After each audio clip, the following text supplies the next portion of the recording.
A graça e a paz do Senhor Jesus, bem-vindo à nossa breve meditação desta semana. Eu espero que esse tempo que nós temos passado tenha sido de bênção para a vida de cada um.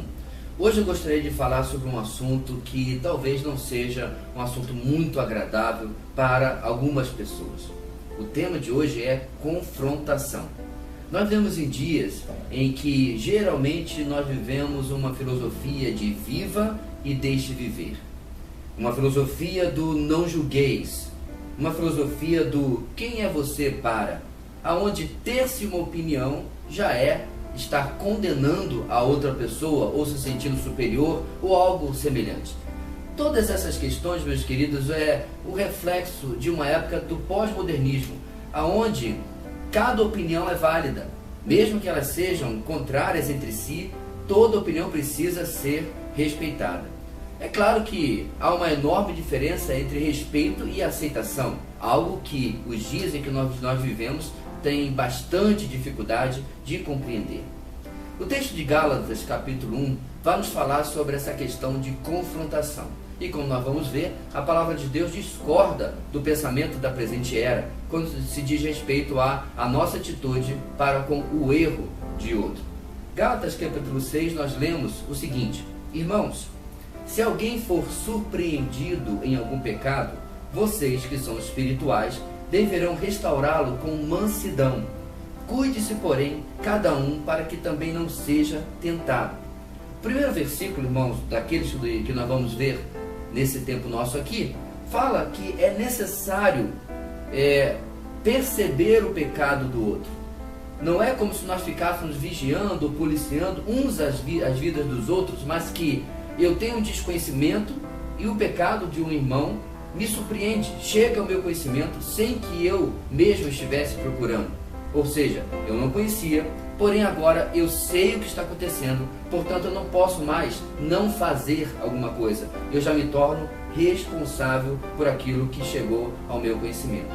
E a ideia no texto de vocês que são espirituais não é a ideia de uma casta especial ou superior dentro da igreja. Não é a ideia de alguém que tem uma condição superior, mas na verdade é o sentido de que o irmão dentro dessa categoria não está envolvido no mesmo pecado que chegou ao seu conhecimento, ou pelo menos não está envolvido em um pecado não tratado, não confessado, não confrontado, à semelhança daquele que está sendo analisado aqui. Veja bem, todos nós temos pecados praticamente o tempo todo.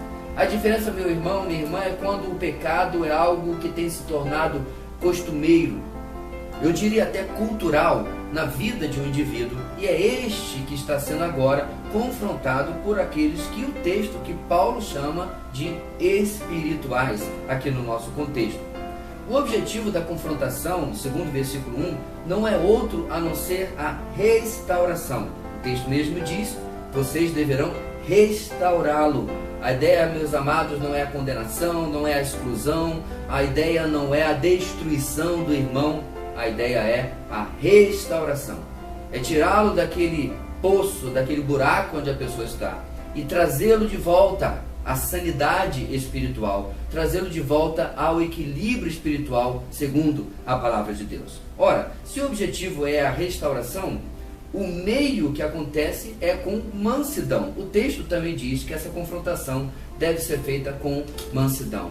Eu diria até mais ainda, não apenas uma mansidão de voz calma, não apenas uma mansidão de palavras, mas uma mansidão de temor, que nós vamos ver inclusive um pouco mais adiante no texto, sabendo que não é o nosso padrão que está sendo imposto para a vida daquele irmão, mas é o padrão bíblico que está sendo colocado para a vida daquele irmão.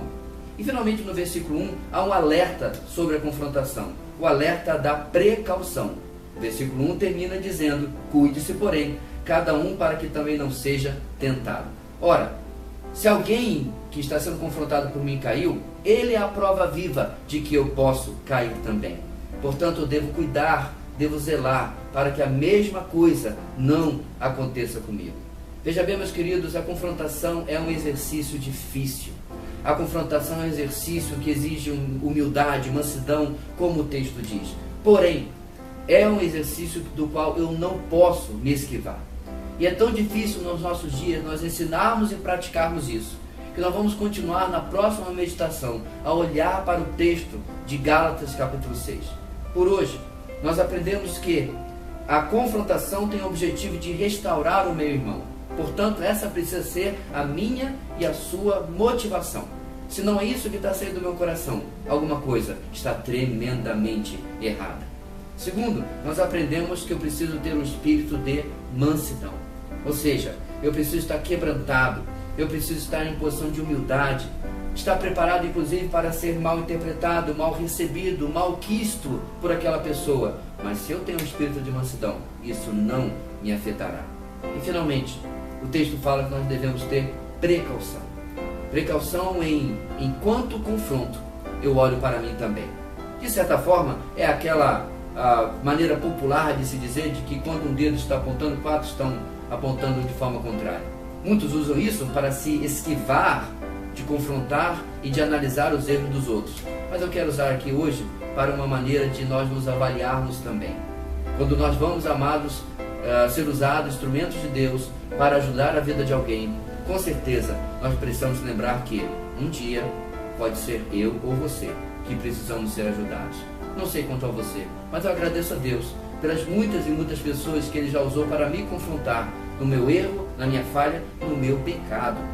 Se não fossem essas pessoas, talvez a voz do Espírito Santo seria abafada pelo meu próprio pecado, por uma consciência cauterizada, e eu não poderia ouvir aquilo que a palavra de Deus me dizia e que o Espírito me alertava. Agradeça a Deus pela pessoa que lhe confronta. Agradeça a Deus pelo instrumento que você pode ser para confrontar a vida de um amado irmão. Que Deus nos abençoe e até a próxima meditação. No nome de Jesus, a graça e a paz.